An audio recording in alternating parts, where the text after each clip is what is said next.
Ooh, welcome back, Dota 2 fans. We're 10 minutes past due, but it's the last series of the day. Nonetheless, North American Dota, ESL One Hamburg qualifiers, first major of the new season. We got Whreck while whistling versus Mind's Eye. Mind's Eye, not a team I have all that much intel on, but certainly all of these players, Franzi, you got to notice in the NAC. And I mean, they're all pub stars. They're all FPL players. Dota the 2, I Annihilate, Monkeys Forever. Derp has been, with the Wheel brand for a while as well. So nice to see these guys actually getting their feet wet in competitive Dota.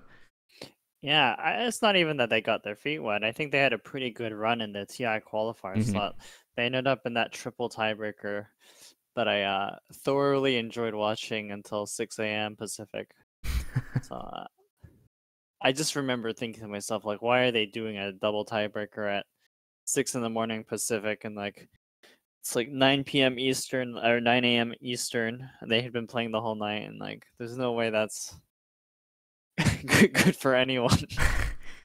Clearly, it did produce some good Dota, but perhaps off of the high of fatigue. Shout out to Starboys for taking a game off of DC. Did they actually just now? Yeah, no, it was like a couple of TI qualifiers. Oh, you were talking about during the... Yeah. So Venomancer first pick, pretty solid first pick. Really strong hero in this meta in general. Dishes out a ton of magic damage, and I think one of the best things about Venomancer is you can leave him in any lane, and as long as he gets levels, he's good to go for the game. Alright, the response from Mind's Eye is without any hesitation. They're going to pick up the Rubik and the Puck. Puck decent, I suppose, at dealing with the Venomancer in lane. Unlikely that they'll actually match those two up, but just a couple of stable pickups here for Mind's Eye. Rubik, fairly self-sufficient. Support can allow them to go a little bit more greedy or a little bit more roam heavy with their second pickup. And Puck, more often than not, can at least soak his levels in lane. Yeah, the cool thing about Rubik is he sets up kills really well because he has an instant, not really instant, but there's no projectile on his stun, and any stun that is effectively instant is very useful because the enemy team can't react to it. It's easier to land, and Rubik himself doesn't move too slowly, so he can usually set up kills for his team. And you'll notice it when the Chinese teams pick up Rubik, they always pick up Rubik and then some follow-up thing. And they're always moving around with him. So Whreck pick up Nyx seems like a bit of a counter pick. I mean, the hero itself is good, and it's even better when you're against two magic heroes like Puck and Rubik. And Nyx actually absolutely destroys Puck in certain situations. Like if the Nyx is Vendetta and they have that not new, but relatively new change where you can Carapace while Vendetta, and the Puck just eats 300 damage, gets stunned, and then instantly dies, and it's a sad Puck. Yeah, mana burn as well, of course, scaling throughout the game against the Puck. Can't dodge it with phase shift necessarily. I mean, you can phase shift during the cast animation, but he'll still have the mana burn to drop on you once you're out and visible again. So definitely a nice pickup. A hero much like the Sand King that we saw with a lot of roam potential early on. Of course, a little bit more difficult to hit his stun. But throughout the game, very useful hero. A lot of utility offered by the Nyx, as you mentioned, and good against a couple of intelligence heroes. So Pugna Ben is going to be the one that comes out, and in that sense, Mind's Eye perhaps trying to stifle any early game momentum based lineups already with the Veno and the Nyx Assassin. As soon as they pick up their sixes, pressure is going to ramp up considerably. So taking out heroes like the Pugna makes sense for me. Yeah, it really does. I mean, Pugna's just an annoying hero in general, and when you combine it with high magic damage output heroes like Venomancer and Nyx, you just end up taking one more damage, and it becomes harder and harder to take team fights. If theoretically Wheel had Pugna, then Mind's Eye would have to burst down a couple of these heroes at the start of the fight just to make the team fight work for them. Meepo Ben is an interesting one from Wheel as well. Didn't catch any of Mind's Eye's games in the open qualifier, but perhaps something that they like running.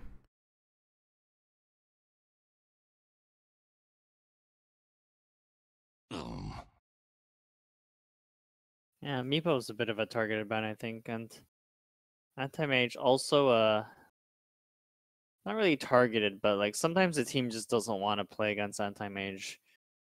especially when you have a stand-in, because beating an anti-mage lineup requires quite a bit of timing and coordination. Yeah. You're pitting the timing of your team against the timing when the anti-mage is relevant, which is like Battle for Manta and beyond. And so if your team's not good at figuring out a way to shut down the anti-mage, slow down his farm progression, and then actually deal with him when he does get his items, then you just lose every game. Yeah, the game becomes very hard indeed. Also pretty good 1v1 in a matchup against Nyx. I mean, generally we see Nyx in the 4, not the 3. But he tends to fare well 1v1 melee because he has such high armor, such high base regen, but anti-mage doesn't really care about that. Just burns all his mana. There's no real reason to spike Carapace. It's just one right click more often than not. So I can understand the ban, but I think more to your point, it's really that they just don't want to play that game.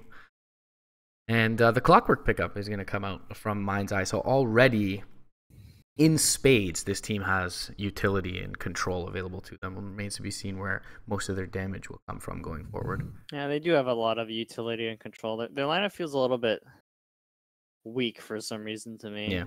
Yeah. I think the damage is a lacking thing. I mean, Rubik and Clockwork on paper, pretty good support duo. But then when the enemy team picks heroes like Nyx, Venomancer, Underlord, I struggle to see how Mind's Eye actually kills more than one of these heroes in a hurry.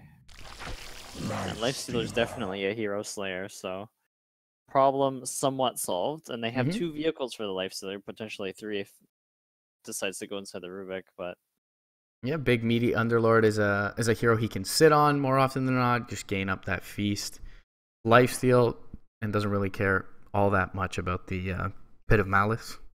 The problem is Underlord's already like pretty dang tanky. So yeah, if we'll start buying Force Staffs and stuff, I think that the Lifestealer is going to struggle this game. There's a lot of kite potential coming out of Wheel. I mean, natural Force Staff builders as well in the Veno and Nyx Assassin. But he does have multiple vessels, right? I mean, he's got the Hook Cogs, he's got the Dream Here's Coil. There's this situation, there's this slight problem with Lifestealer right now where you go in and then you get Huskard. But real talk, you go in, like the stun from Hook is very short, the stun from Dream Coil is very short. Yeah. You can't kill them. Someone on Wheel is going to force stuff the target, and then suddenly Lifestealer is sad because he's sitting, as soon as his rage runs out, he's actually screwed against the Wheel lineup. You get Pit of Malice, you get Impaled, you get Galed, you get, well, you're already being life breaked. And so Huskar works well because it helps Wheel kite Mind's lineup, and really the only threat to the Huskar out of the heroes on Mind is the Lifestealer, and I believe they have sufficient counters for him. So pretty cool. And Rage no longer counters Halberd as well, and that's a natural build. It goes for both Veno and Huskar. Well, you can't Halberd him during the rage. During the rage, before. Yes. So if the Lifestealer gets halberded, it's on him, like 100%, or on his team for not getting him into the fight sooner. So okay, fair point. AA Van comes out. The real concern is when Huskar gets a BKB, life breaks the Lifestealer and just walks away, and then the Lifestealer's raged, walking around at 50% move speed. Definitely some potential to kite the Lifestealer. AA Ban going to come out just to protect the Huskar, and then we actually do see, your typical save behind the Huskar here with the Dazzle. The Weave there also going to be very nice against the Lifestealer. He's really the only heavy single target damage Mind's Eye has thus far, all physically based. Yeah, I mean, the Dazzle also serves as a counter to the kind of bursty nature of Mind's Eye's lineup.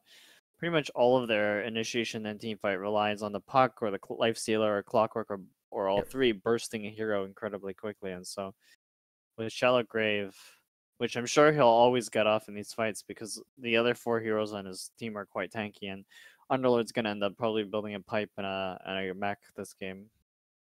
Should be a pretty good game for Dazzle. Where are we looking towards Mind's Eye's side? Do we need something that's going to garner a little bit more attention from Whreck to allow the Lifestealer to be, kind of counter initiating? Like, I don't know. I was looking at something like with the Nether Toxin and the Corrosive Haze against all this magic damage, there's potential for them to do something like a Viper mid. What do you think fits best, considering what we pass? I'm almost tempted to say they should pick something like Lena or Zeus. Not Zeus.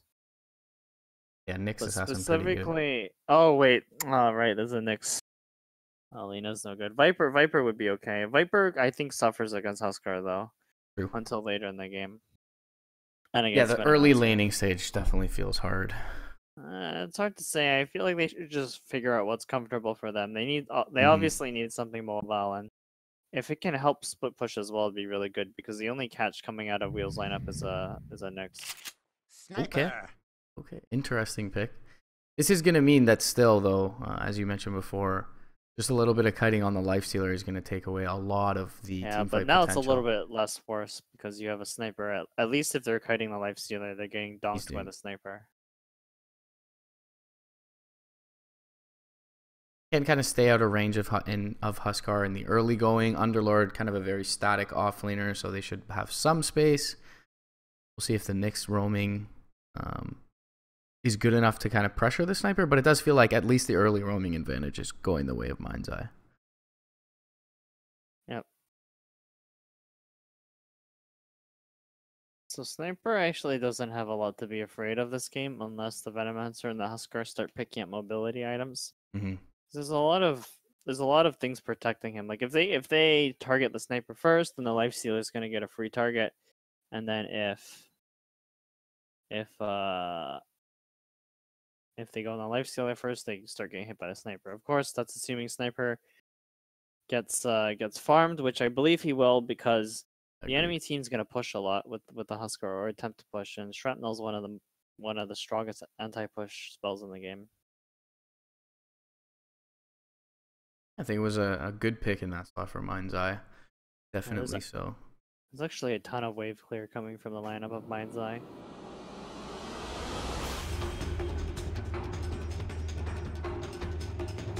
So going to the laning phase, things to look out for. I'm wondering if the sniper's gonna get owned in lane. If there's gonna be like a Huskar against a sniper mid, but it looks like they're normal offlane players playing the Huskar. That means Monkeys Forever is playing the offlaner, Underlord. I think Dota the 2 is usually the offlaner for Wheel, so that puts the Venomancer mid, which means it's pretty much like a fair one-on-one against the Venom sniper, because I don't think there's really any roaming potential. Strong roaming potential coming from the Nyx. I guess the Nyx and the Clock are going to keep each other busy, so right.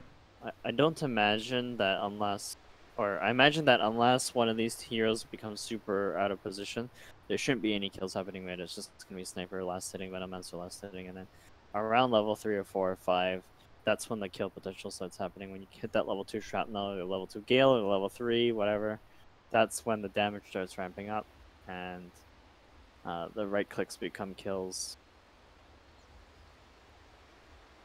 Yeah, I feel like with that 5th pick sniper, that Mind's Eye are slated to do decently in the lanes. You can kind of leave Lifestealer one-on-one against Underlord if you prefer to roam or do some stack pulling with the Rubik.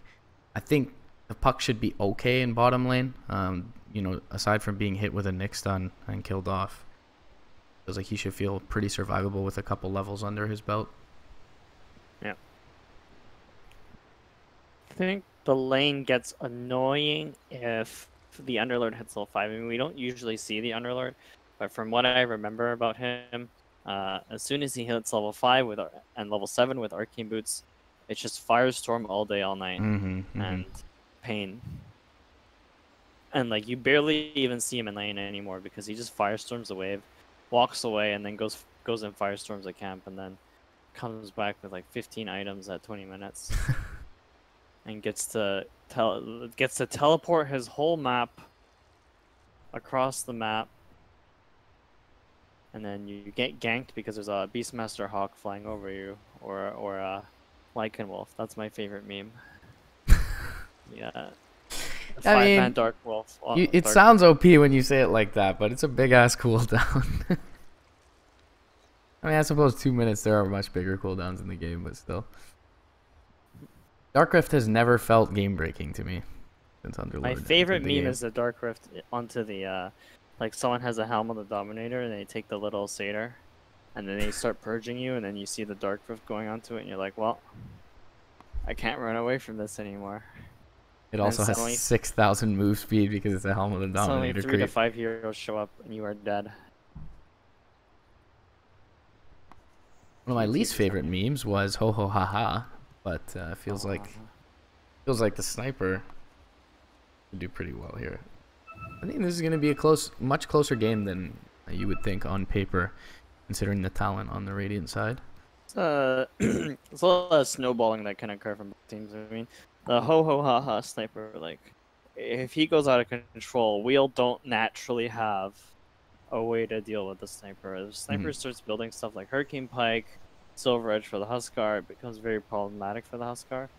And so, whenever you have a Huskar lineup, you're playing this specific timing of Huskar getting his items, which is like Armlet, Treads, Wand, maybe moving up to a Halberd. But around that time, they try to end the game or try to like establish enough map control that they're not worried about losing the game anymore. So, if Sniper's not in a position to deal with the Huskar around that time, then there's problems for Mind's Eye. Just because they need their physical damage dealers to be farmed to kill the Huskar. And then they also need their other heroes to actually be able to deal with the Dazzle and the supports on Wheel. Point you raised earlier about the Veno being such a strong pick, and not only a strong pick but a strong early pick, is that he does so much just with his spells and levels, which allows him to adapt, item wise. I feel like Underlord, in a similar vein, has that luxury as well, as he just can kind of build into anything for the team. Do you feel like they go an early Lotus Orb or something along those lines to ensure that this Silver Edge that potentially can come out, that they have the Huskar protected? I feel like there's a lot of variability for Wheel there. Yeah, even the Nyx can go some interesting items as well. But most importantly, I think Force Staffs are key for them, and then they need blinks on some certain heroes. I'm pretty sure the Venomancer has to build a blink. The Venomancer has to get super farmed and has to buy blink this game for sure, because he has to just get on top of the sniper every fight. Just like ult and Gale his face and make sure he doesn't want to like stay in the fight. That is a little dangerous, so he probably, I think if Wheel have an advantage, they have a much better chance of team fighting into Mind's Eye. But if both teams are like break even and it goes super late, I'm pretty sure Sniper and Lifestealer will take it. All right, bottom lane, 3 hero movement coming out from Mind's Eye. They do have vision of these heroes as well from the Cliff Ward. Battery Assault, though, popped off by Fuzzy Sloth, and he will barely be able to get in range of the Huskar, but I don't think they have the kill potential. They will, however, jack that bounty rune. And it does go 3-1 in favor of the Dire Squad. No, I mean, bounty runes barely matter anymore. Yeah. They're not worth fighting for. It's just 100 gold and no EXP, so it's just something nice to have, especially if you're playing a side lane and you want to buy your Poor Man's Shield or Quelling Blade. We do have a 2-on-2 lane mid. Not the heroes we expected necessarily in the Dazzle and the Rubik when there's a Clockwork and a Nyx Assassin on the field. Classic NA Dota dual lane ring. Stop it. Both heroes just last hitting. No one really wins. Fuzzy Sloth able to drag a full wave up and through the river for himself here, so we'll be able to get close to that level 2 pretty early on. He does have Beast with him on the puck, so he won't quite eclipse that level 2 mark, but a nice grab. Dota the 2. As I mention it, wondering what's going on. Shenanigans, bottom lane. Not a bad maneuver. I mean, it gets you extra EXP. Especially since they're against the Huskar, you want to set up the lane in a nice position so the Huskar can't stand in between you and the creep wave.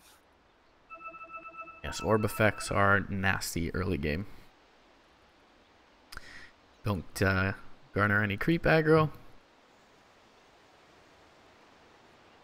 So, Underlord kind of has to be careful in this lane. I believe as the Lifestealer levels up, it becomes easier for the Underlord to die. But the Underlord can kind of mitigate that by getting his own stuff to survive, like a TP scroll or maybe some armor item. I actually don't know what the kill threshold is like for Lifestealer against Pitlord, Underlord. Just keep on practicing, man. I'm just memeing. I actually don't care. I'm sure no one actually cares about the No. names. No one that plays the game, at least. Is there any heroes here? Venomancer's is literally just a Hydralisk from Dota 1. And StarCraft, for that matter. Sorry. Alright, it was the Hydralisk model that they put in Warcraft 3. Early point in the headshot for Brink in this lane. Knowing he has his support nearby, it's just to help them trade a little better. Dude, in 2007, someone told me to level headshot first on Sniper just to give yourself a 40% chance to the last hit because his base damage was like absolutely garbage. It still is pretty bad. It's with still a pretty Wraith bad. band. So now you know you think you missed the last hit. Well, there's a 40% chance you actually got it, which is pretty emo, but it's better than nothing. I mean, Veno's base damage is equally bad. The supports actually have higher base damage than the dang The cores in the mid. laners. Yeah. I mean, if there was a Shadow Dazzle right click feels harder than it actually is. Maybe it's because of poison touch. I don't know. But Witch Doctor right click is actually scary. yeah, great right click early. Before the Shadow Shaman buffs, Witch Doctor was the support. If there was a Shadow Shaman in this lane, he would be getting everything. Honestly, he's just like literally double the snipers, almost double, quite, but. So, top lane we have BSJ Fanboy, clearly Alien Mana Banana on the Lifestealer. And signature BSJ hero, what do you know? Signature. Legendary Radiance Rush Lifestealer. Yeah, Black Drake, Fireball Lifestealer. Dude, the technique to the Drake is to pull multiple creep waves before you fireball it, because no one's actually gonna do anything about you. So you gotta get good mileage out of each fireball because those things cost a lot of mana. They do. You want to be able to keep that dragon like in good shape for like 10 creep waves in order to get your radiance, so then you can take over a golem and start running people over. Oh, that was a meme if I've ever seen one. That early ancient infest. Either way, it looks like we're back. Are we actually back? There was some chatting. Ready? No, it said wait. Oh, Dota the 2. Please. Do you have your Discord on auto threshold? No. Okay. Settings, voice, input mode, voice activity. Automatically determine input sensitivity. No. You have it. It's a bar. You can slide it. Yeah. You slide it to the left a little, or make it a little bit more sensitive. Done. Anything for you, man. Anything for you. It's just like occasionally I pick up like 80% of what you're saying. I don't know what I don't know what triggers it to cut out, but it cuts out. I suspect it's that. So hopefully it's better now. Or at some point, Discord just finds me obnoxious. Dang. Been listening to me all day, dude. 10 a.m. Eastern. 7 a.m. Franz was up casting, guys. I was actually. I sometimes forget how early it is. I was actually making breakfast. Should have just drove to Tim Hortons. It actually would have been easier. Would have been the real Canadian thing to do. No traffic at 7 a.m. Drive like 2 minutes.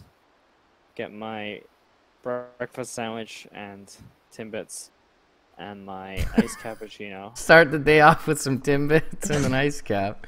Can't be healthy, man. Can't be healthy. I'm carb loading. Hey, that's fair. Carb loading. As long as that's your intention. No, I'm not actually. Alright, we got Dota. We're back. Illusory Orb flies out bottom, but Huskar should be alright for now. Has a salve, 3 tangos as well.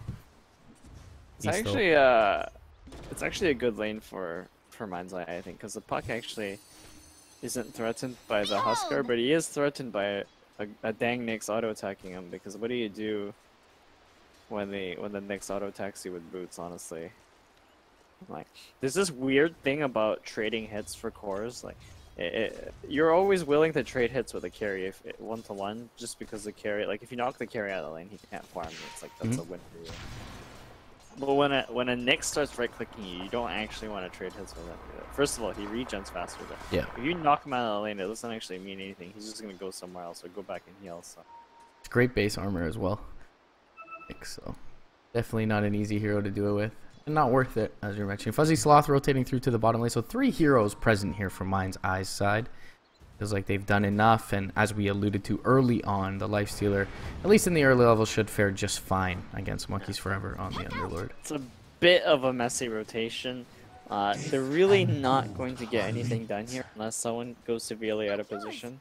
I believe Mind's Eye are just trying to slow down the progression of the Huskar, but by doing that, they leave the other 2 lanes one-on-one, so they have to be confident that their sniper is going to beat this Venomancer, and I'm pretty sure the Lifestealer wins against the Underlord, so they should be fine. They're locking up the supports of Wheel down here, and this also means the Huskar is going to get a lot less DXP, so in a way it does delay the timing of the Huskar.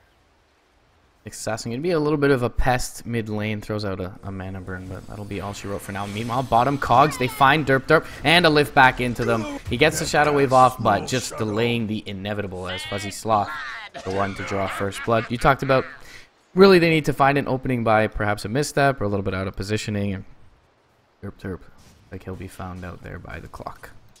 Yep. I mean,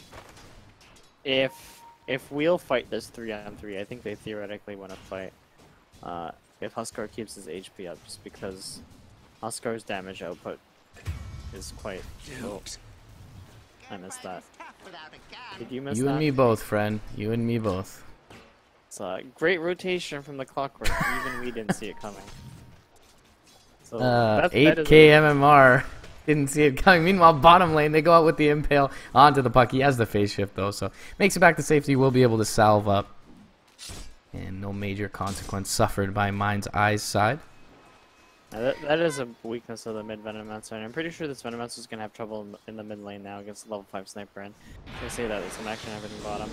Oh, the Cogs, though, not quite going to be able to pincer in Derp. Fuzzy Sloth having to back up, and this is what you're talking about here with the burning spears early on, doing so much damage. And with the phase shift, Beast will be able to survive, however. He will waddle back to base, excuse me. Quite scarred. Brink is going to find himself a double damage rune here, but that is going to be scouted out by the Radiant side. Still, though, doing well in the lane, as you mentioned, 22 and 15 to the 13 and 5. 15 denies on this sniper here 4 minutes in. We're really starting to widen the gap in the mid lane. He's actually owning this mid lane. I mean, there was that kill on the Veno, but also I'm pretty sure he's just outlast hitting this Venomancer. I don't know if it's the animation or if it's the hero or the player, but definitely Sniper doing a lot better than this Venomancer in this lane. He's going to throw out a Shrapnel now, but just to back off I Annihilate, ensure that he'll get himself the range creep. Meanwhile, top lane, Fuzzy Sloth rotating in. He's really been the story of this early game on the Clockwork. Firestorm used up, finds him in the Cogs, and the Lifestealer rotating around does have an open wounds available in a second. And this will be an easy kill, almost a solo kill for the Clockwork there, top lane. That is a little bit problematic for this Underlord. I almost feel like they should attempt a lane swap, just so that they have the Underlord in the in sort of the sack lane, as I would call it. Like, put him in the harder lane, just because he's effectively just firestorming waves. Yeah, he's definitely gotten to that point. 3-0-2 build. He's got the Soul Ring up, so it's just a spam on this 12-second cooldown wave clear ability. Meanwhile, mid lane, Fuzzy Sloth smoked up alongside his comrade with one of the better names I've ever seen, Baba Ganoush. Baba Ganoush. I believe this Underlord is going to die. Hard not to root for a guy like Baba Ganoush. Heroes moving in. Yeah, open wounds thrown out. He will drop down the Firestorm, at least make it a little difficult for Alien Mana Banana to walk forward. But he'll rage up, and it'll be a couple of right clicks before this Underlord takes a spill. We will make it a little difficult on them. The Infest will finish it off. Meanwhile, bottom lane, Beast throws out the orb, phase shift, and he will jaunt away. He'll be just fine. It is nighttime, however, and with an arcane rune, Nick's looking to go in. He's used the phase shift, has it again, tries to queue it up, and now the Impale should connect. Oh, just barely dodges it to the south. Jaunts forward. It looks like he'll survive for now. 3 seconds until Impale. The Burning Spears will finish him off. Dude, Nick's Valiant Impale's attempt. Nick's Impale's actually the hardest spell in the game. I swear. But really good kill from Wheel. They really needed that. They were behind it in all 3 lanes, I think. Beast maybe wrapped on again here. There's an arcane rune on the Nyx. He's still hiding out in the trees, but again, difficult kill. Clockwork rotating in now. They can go Orb used. Impale will connect. Mana Burn is there as well. He does not have a phase shift for another 2 seconds. Gets off the Waning Rift. Now the phase shift is there. Probably going to die to the Burning Spears. One last right click is there, but they get the return kill onto the Dazzle. Now the Huskar in trouble. He sticks up and will be able to kill off the Clockwork, but he'll be the one to die first. Fuzzy Sloth tries for the TP home, and he actually makes me eat my words. Making it back. Really decisive play from him. This Venomancer's been jungling, but he has a bit of an interesting skill build. I don't think that skill build really allows him to come back into the game. Part of the strengths of the Venomancer hero is that you can actually come back by just jungling with the Serpent Wards, especially level 4 Serpent Wards. I mean, those things start clearing camps pretty quickly. He really needs the between the 3 cores. I think Venomancer really needs to be that hero that actually pressures the enemy lane into enemy heroes into weird lanes, since the Huskar is sort of behind and so is the Underlord, and so I don't know, perhaps the thought process is that they do have this sniper who can kind of kill off those Plague Wards from range, but as you mentioned, it's not necessarily just for siege, it's just to help him scale through the game. If you don't get any kills with this, you know, all-in sort of team fight 3-3-0 build, you're definitely going to be falling behind thereafter, so it makes a lot of sense.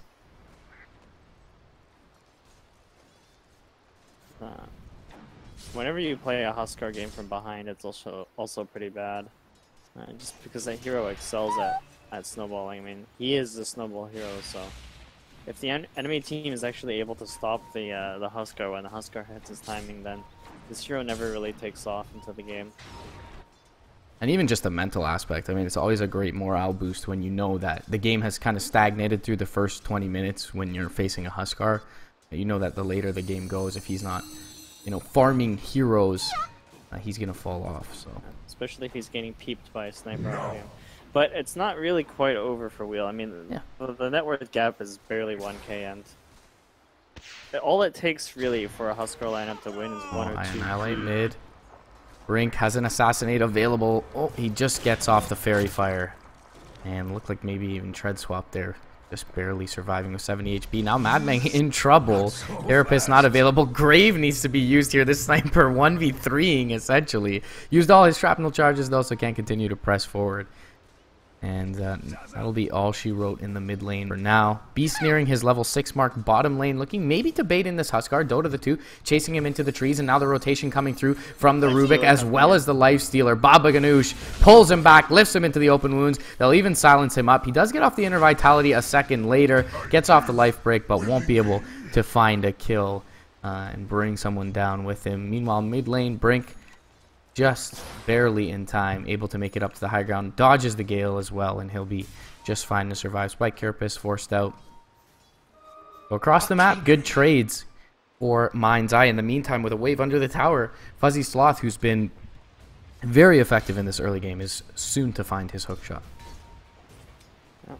Really well played by Mind's Eye so far. I mean, they're winning all 3 lanes in and they took advantage of an opening on the Huskar there. I think if the Huskar had Armlet, he would have at least taken down the Rubik.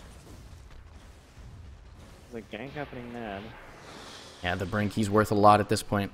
Top of the network in the game. Tries to juke using the fog up the hill. Right into the Ancient's Hill goal. Trying to deny himself. Is he successful in doing so? He is. Oh my goodness. That does not feel good. Meanwhile, Monkeys Forever bot lane fade bolted to his death. And Beast will be able to TP out as they bring down the Underlord. Both teams, I feel like both teams are making some really strange movements here. I mean, the sniper probably shouldn't be in that position when the enemy team is missing with so many heroes and with 3 of your heroes in the bottom lane, but also Underlord defending a tower by himself, bottom lane. Also a little bit strange. Especially almost immediately after killing the sniper mid, where the enemy team knows exactly where most of your heroes are. So that was an easy tower dive for them. He will Dark Rift Monkeys, that is, back to the bottom lane as his TP was on cooldown, and it looks like from the wheel side they are intending to defend this tower. Meanwhile, Hook is going to find I Annihilate. Does have the Poison Nova, doesn't want to expend it just yet. Will get it off now, but no jaunt through from the puck, so it only connects onto one hero. Right click coming through, will finish off I Annihilate. Fuzzy Floss lasts a lot longer than they would have thought, and now Brink rotates down, finds the kill onto the Nyx Assassin. Derp, he'll be the next to fall as well. Beast with the kill there. And top lane Dota 2 looking for some sort of return kill for his squad. Unable to find it. It was a really cool gank from the Clockwork. I mean, it wouldn't have worked if his teammates didn't rotate, so it's a good movement overall by Mind's Eye. Underlord's trying to juke the vision of... Oh, they see him. He will catch the root for just a second. Now Illusory Orb is out, and a Beast actually kind of gives him an opening by jaunting here, and he'll make it down to the south. Either way would have been a difficult kill. No coil available at the time. Very tanky is the Underlord, and they do have that TP point to react as a squad. So for now, Mind's Eye going to be content with what they gotten. Shrapnel, couple of headshots out mid. Second Shrapnel and the Assassinate. Hook forward and one right click. Well, the Rocket Flare. Why not do it with Flare? Says Fuzzy Sloth as he'll pick that kill up. And I Annihilate having a rough early game, to state it lightly. Really is. I mean, he also doesn't have Serpent Wings. Fuzzy Sloth, top lane. Life Break is there. Telekinesis finds the Nyx, pulls him down, stuns up the Huskar. Then they get a 2-man stun from Baba Ganoush, who's already level 6 on the Rubik, and stole the Nyx Impale. Double kill for the Puck. And they do end up getting the Clockwork kill for the Huskar, but Huskar actually being the one to drop first. So unable to attain the experience there. Puck sitting at 1500 gold. He's getting pretty close to his blink. And the game is getting more and more problematic for Wheel. I mean, I mentioned earlier that there's just sort of this timing whenever you have a Huskar that you want to be ahead and you want to snowball from maybe like the 10-minute mark. As soon as your Huskar gets like Tread's armlet or even just the armlet, you start trying to make moves happen because he becomes like the strongest thing on the map or the hardest thing on the map to kill, especially when you have a Dazzle in the back. So is there anything to be said about this, you know, Huskar coming out of the safe lane rather than the mid lane functioning a little differently? I mean, we're looking at, yeah, he's died a couple times, 3 times here. He has 3 kills as well, but he's level 7 at 14 minutes into the game, you know, compared to the mid lane cores and the 1v1 cores. He's 3 or 4 levels behind. I mean, he didn't win his lane convincingly, and the enemy team did a good job of pressuring his lane. As a result, you know, they had 2 supports babysitting in the Huskar, and I think that took a lot of EXP away from the Huskar without really accomplishing anything.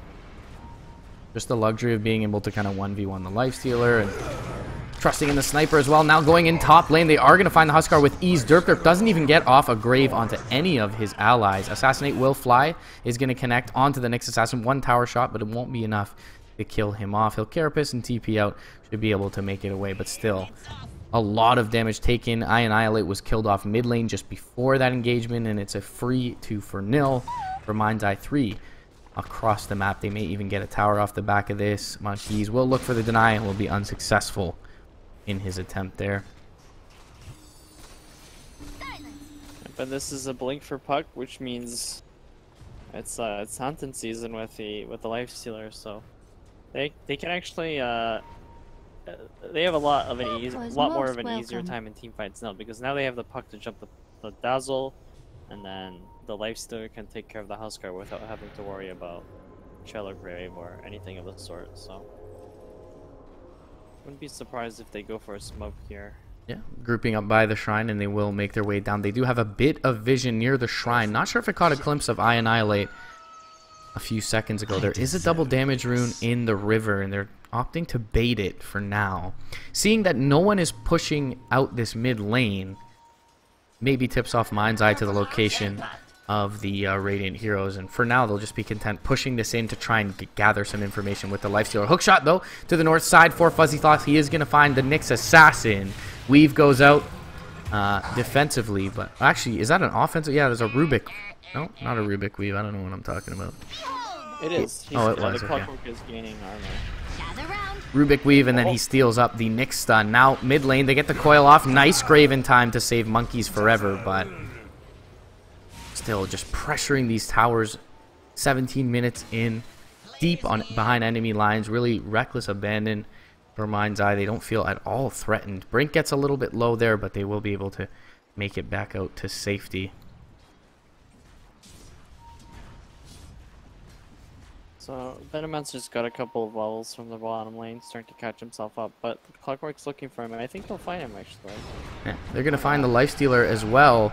He will be able to rage up and pop his armlet, and that'll be all. They whiff on the stolen impale, and now coming through is Iolite. Nice infest though to dodge up some damage from the lifestealer. He does not have a rage, however, and when he gets out, he will end up dropping. Brink up in the top lane for the sniper. A lot of their damage kind of missing there, and the Nyx Vendetta finally able to net them a kill.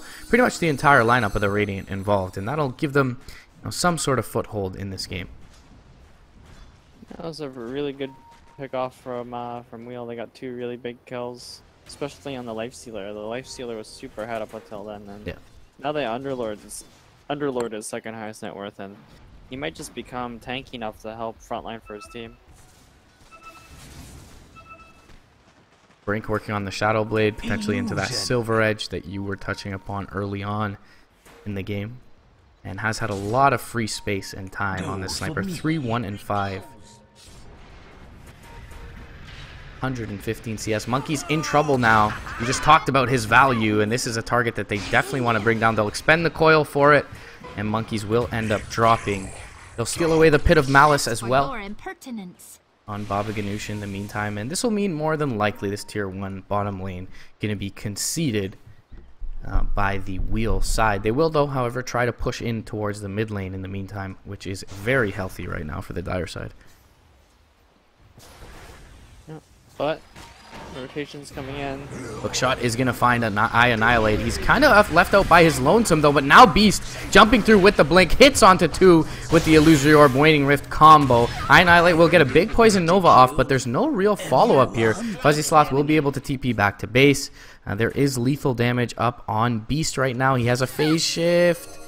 Will jaunt away, and he'll tick down. Baba Ganoush there as well. And should have done. They should have denied each other. It would have been a Romeo and Juliet story. Sick. It would have been romantic. One throw each other's projectile at the last minute, and you know what? They did die nearly simultaneously, so it may have just worked out. Right? There's no other reason to jaunt down there. I'm sure they were going for the shrine, but probably thought of it too late. I actually think there is a scenario where Puck lives where he went for the shrine right away. Yeah. He phase shifted one of the ticks of the Gale Instinct to bring his blink back up, and he would have lived. But too bad. Instead, we have a Lifestealer in the Clockwork looking for a kill. There is a Nyx scouting them out, however.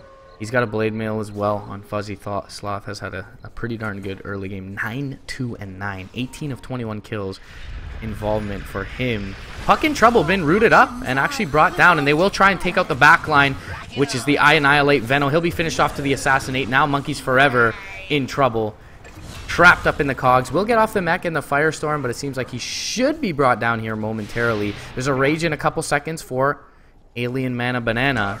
Monkeys still surviving. We'll go for the rage TP out. He's gonna die here. Oh no, makes it out in just a moment. Felt like Derp had the physical damage to bring him down, but just barely surviving is that Lifestealer. Yeah, that was a very favorable fight for Wheel. Yeah. They picked off the Veno, but the Huskar found the sniper in the backline, and the sniper had used the Shadow Blade to get in the fight, so there was really no way out for him. And this looked like sniper has a silver edge, had a silver edge queued up. It's now a Dragon Lance, so going for more range.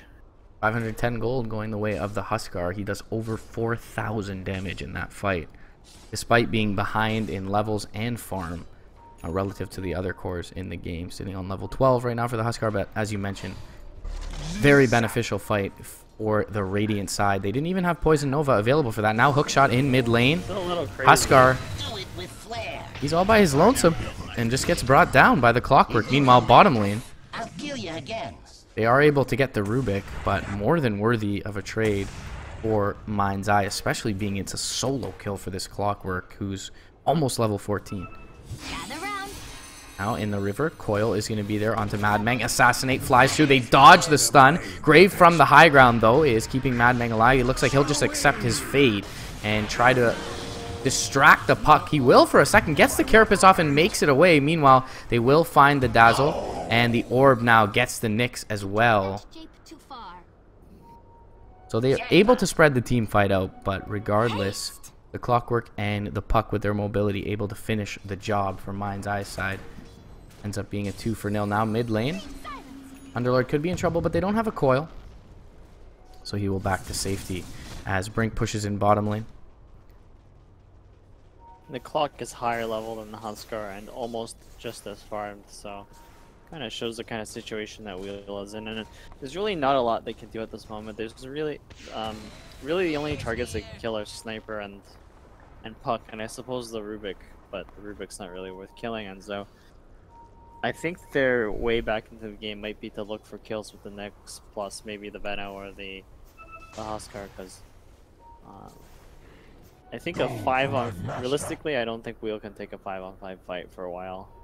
They have to have pretty killer positioning. The Huskar has to be on top of the Sniper every fight, so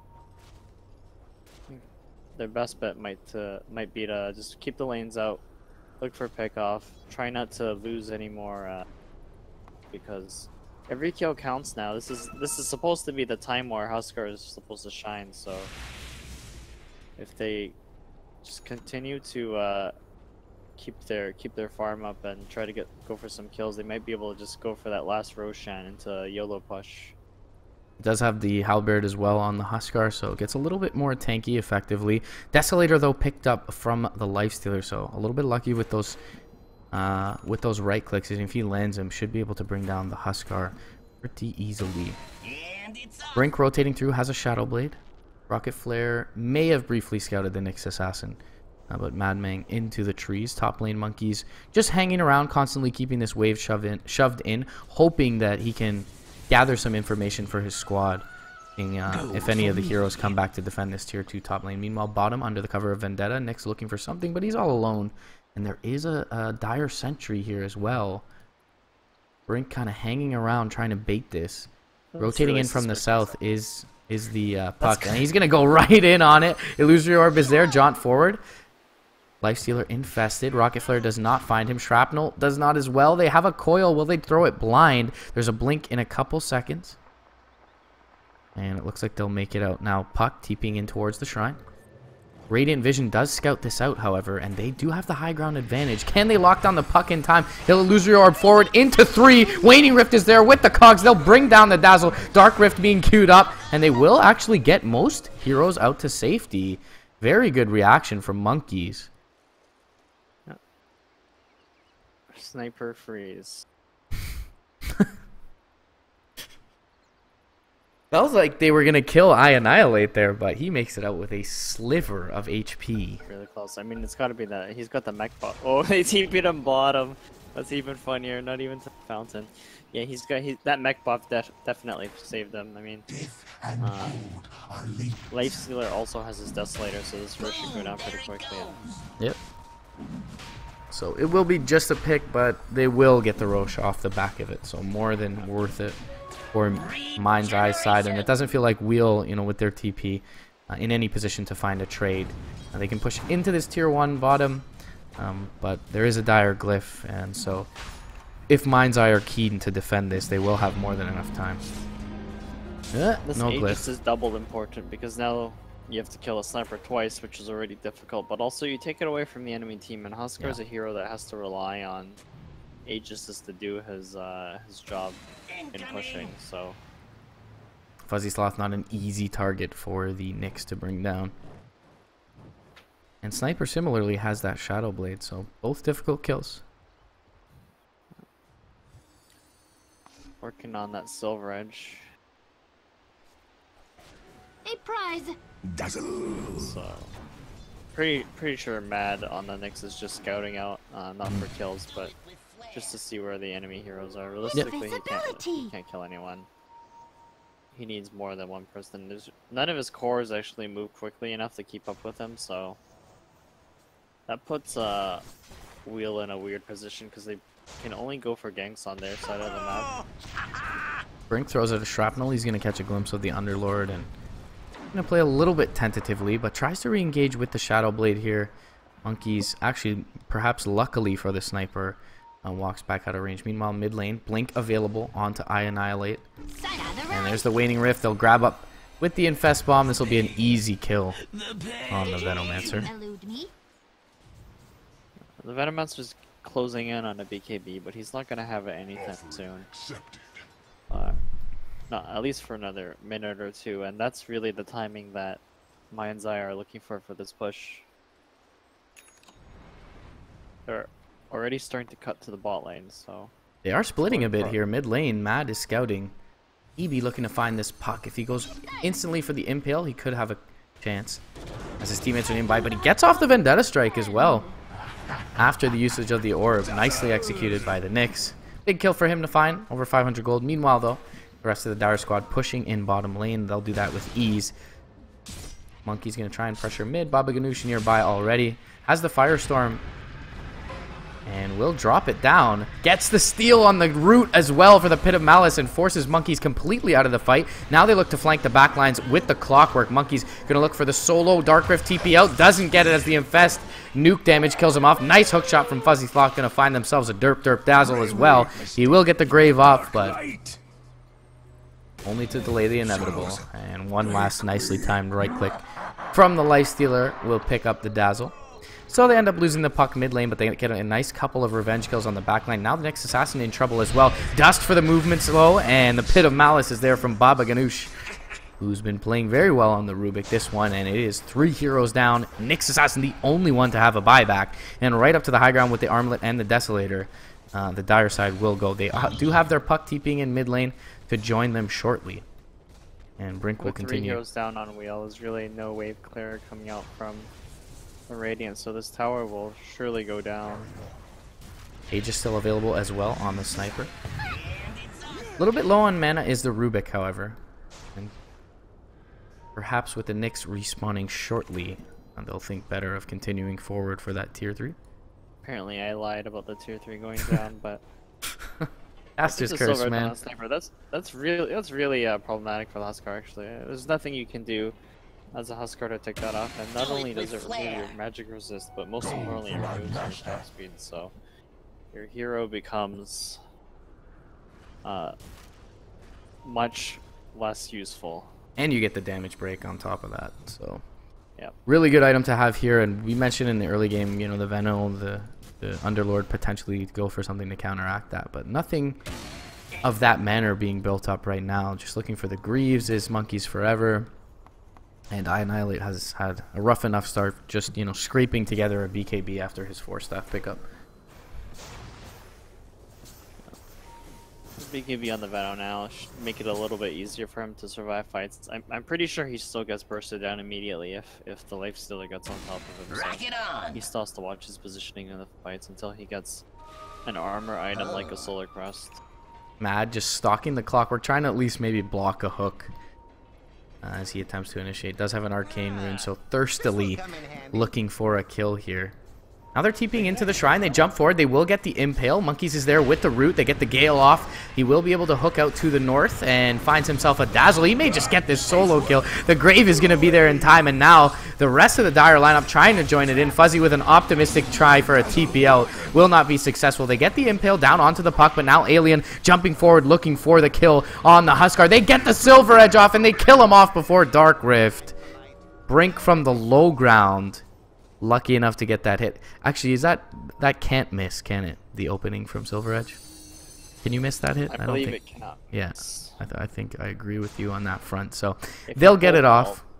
If you hold alt, yeah. I can confirm it doesn't miss. So this will open the doors to the tier 3 at the very least. They are missing a clockwork, a little bit low on men on the Rubik, but they'll be content with their spoils. That is the tier 3 being dropped and can now take a look at shrines as they please. Look to regroup. There is a sentry ward here, so they should scout the Nyx briefly. Beast will be able to blink out to the north. Nicely played by the puck.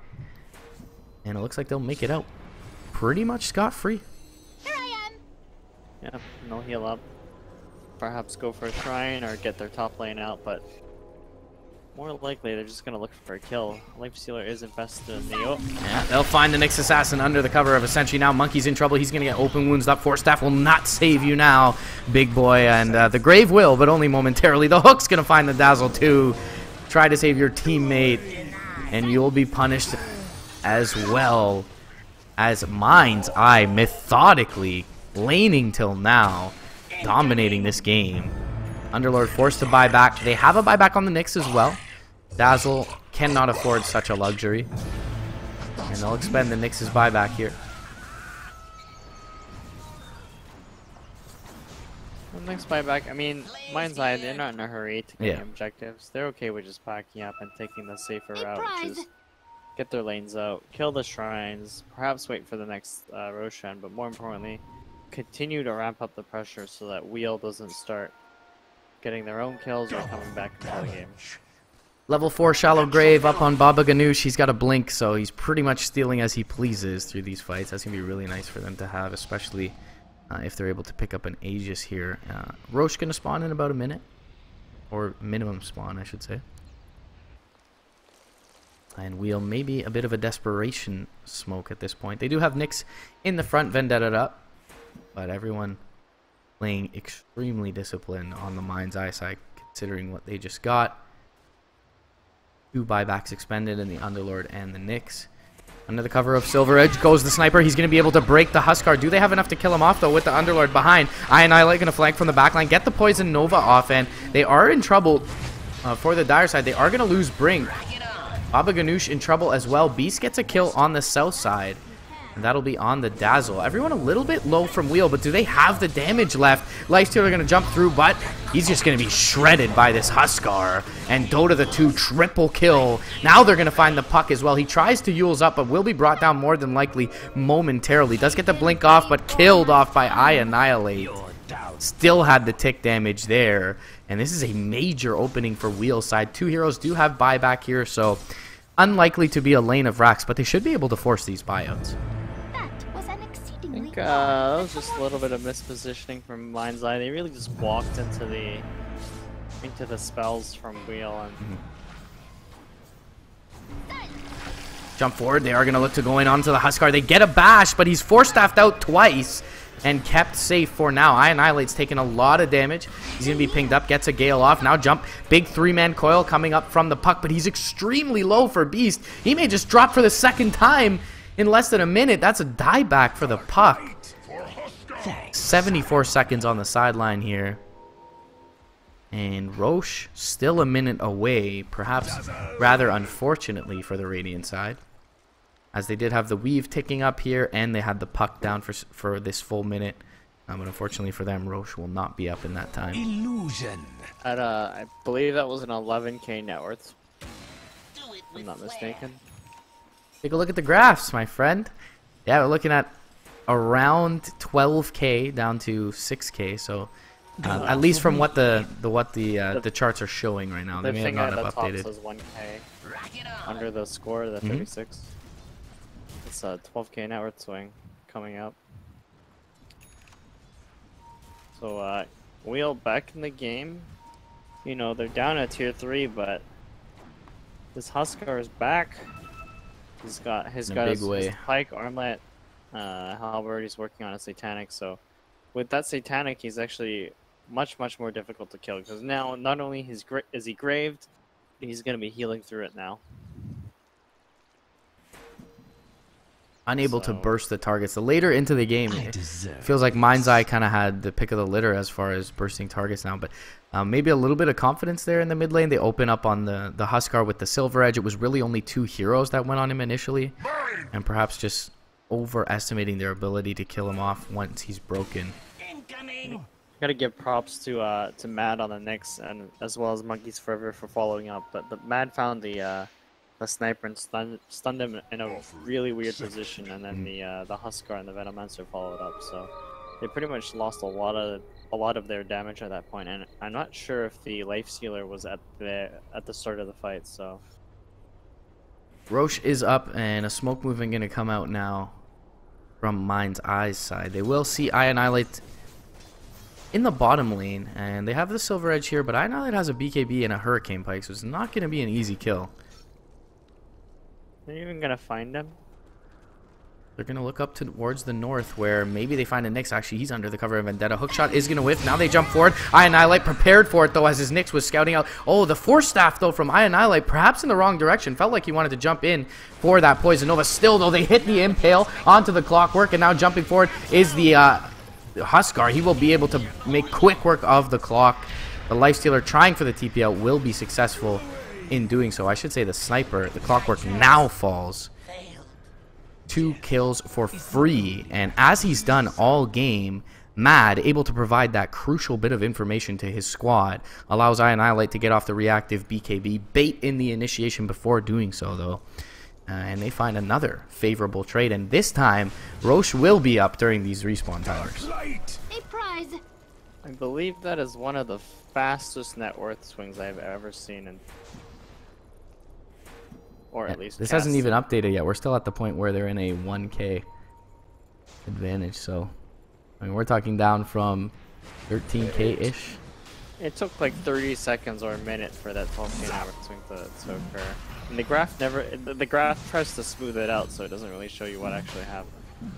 Pretty big net worth swing. I'm pretty sure that puts Huskar in a really good position, because now he's actually sufficiently farmed enough that he actually doesn't have to worry about the sniper as long as someone on his team locates and deals with the sniper. And he's got 2 heroes to do that, the Nyx and the Venomancer. So 3,300 gold on this Huskar as well. Can just pick up a Reaver if he pleases with this extra life.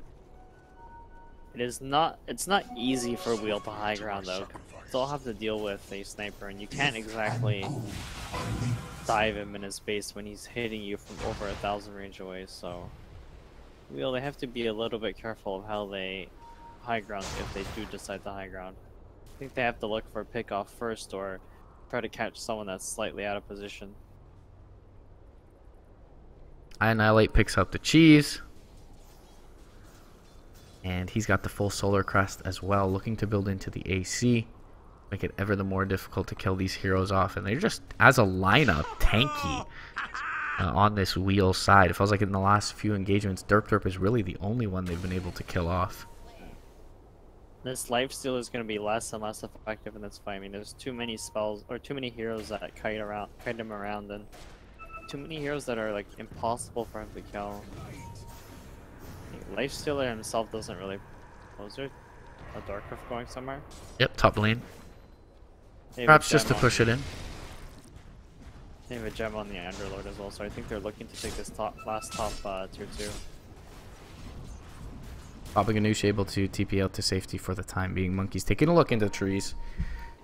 But this seems like a window they're happy with pushing in. They're actually 50 gold away from this Satanic for Dota the 2. He does buy it out and will be shipped here shortly. So it doesn't feel like Mind's Eye are keen to contest this tier 2, so they should have more than enough time to wait for that item. Yep. Go for my master. There's a double damage bottom, so there's potential for some surprises happening, but it doesn't look like anyone on Dyro scouted out. Instead, they start teleporting heroes back. They know they have to defend this.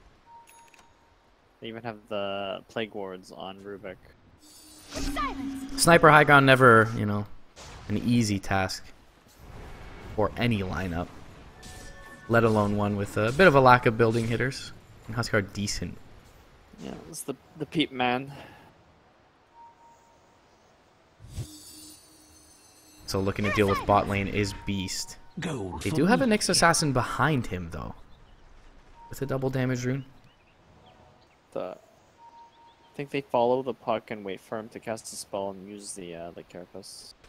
Oh, You will just look to go in. A couple more right clicks won't be there for Beast just yet. And it looks like with the blink, Beast will be able to make it up. so Beast can catch him. Never. I mean, Mad could have caught him with the carapace if he was lucky, but went the wrong direction. So Beast will get away. But that doesn't stop what's happening on the other side of the map. I mean, this Huskar is getting more and more massive. I Annihilate nearing that level 25 mark as well on the Venomancer. I don't know where he's quietly found this far. I mean, the Venomancer has 7 deaths and 11 assists, but all of a sudden... He got a couple of kills on the fights with just his Sting and his ulti. You remember the double kill on the puck and the Rubik were was probably huge for him. But he was dead already at that time. I mean, definitely really nice as far as gold. Goals. Yeah, as far as gold goes. He did opt for the early 30% XP gain, so perhaps paying dividends at this point in the game, 42 minutes in. You know, Venomancer's old level 25 talent was a minus 60-second respawn time. Which means... Wasn't no 100% uptime. Well, not even that. It's more like you were willing to just 1v1 the enemy core and just kill yourself to trade for them. And then you would just be up sooner than them by 60 seconds, which is kind of dumb. You could get a lot done in a minute. Huskar, 60% HP, going to be right-clicking fairly quickly onto this tier 3. Gets brought a little bit low, has an Intervit, has Aegis as well. We'll just back out, reset. Gets the Shine buff placed on him. Pops the Satanic as well. And we'll be able to finish off this tier 3. Mind's Eye not quite thinking about initiating yet. They'll force back out their Huskar and look to take out the Shrines. Really respecting the high ground defense of this, puck, clockwork, a sniper lineup. So Sniper can always go for the Rapier Eggs meme combo. You can start critting people for 2,000 and then kill yourself when the next carapace is. Bit of a gank attempt happening from Mind's Eye. They're smoked up on all 5 heroes actually if you count the lifesteal and the clockwork. And really the item progression from Mind's Eye has slowed down a lot relatively to Wheel. So this next fight won't be easy for them. I mean, they're 7k net worth behind. The last time they lost a team fight, they were 12k net worth behind, so that just says something about how difficult these fights are for them now. Really have to be careful. So it looks like they conclude their smoke. Oh, Brink showing bottom lane. The Nyx Assassin nearby. There is a Dire Sentry, however. We'll be able to make it back to safety.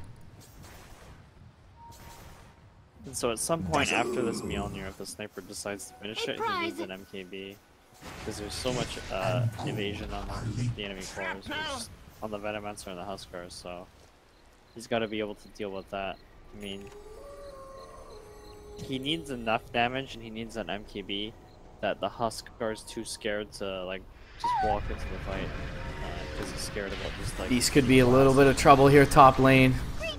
Gets the Yules off. John's to the north, but nearby is the Huskar stalking. He will be able to link to the west and make it out. And the Radiant side gonna try and continue to push this. Looks like Beast trying to cut the wave. Top lane. Bottom lane. Gonna look to go in on the Nyx Assassin. He's dusted up. Rocket Flare will find him. Couple more right clicks from the Sniper. There is a Carapace for the time being. And is it enough for him to get his blink off? It's not. Shrapnel is there. Cancels it up, excuse me, and Brink will find a much needed kill for his team. Gives them a little bit of breathing room here. 70 seconds on the sideline for the Nyx, and Beast up to the top lane. He'll go to push that out. Oh boy, Sniper took the Shrapnel DPS, which means it's +4 Shrapnel charges time at level 25. Illusion. Means Shrapnel for half an hour. That is uptime, if I've ever... It's not actually half an hour, so it's a very long time though. I mean, we'll just call it half an hour. 80 seconds, pretty much half an hour. They And do if you have the cooldown. the Ag's coil as well. So as these BKB durations start to dwindle, that combination can be pretty potent. I mean, I say they start to dwindle. 9 seconds still sitting on the Venomancer BKB. So not anytime soon. So you get a Midas on Sniper, and then you get the cooldown reduction. You buy an Octarine, and then your Midas ends up with like a 56-second cooldown. And The you value. You go 2 Rapier and an Axe, and then you get your teammate to buy an E-Blade, which protects you from getting blamed by the next Carapace. So you start ulting people, critting them for 4,000, and then your teammate protects you from the blade mail. That's the ultra late game strat for Sniper. It's high ground defensive if I've ever heard it. And you Who's can't gonna hang buy down the a Sniper E-Blade when you- though? That's the problem. I'm sure the Puck will get one with his plus 420 True. GPM. Dank. He's already got the Dagon 5 queued up. Big fan of that item. Hopefully he doesn't throw that into a Carapace. That would be disastrous. Greetings! I mean, even if he doesn't, he's getting mana burn 700.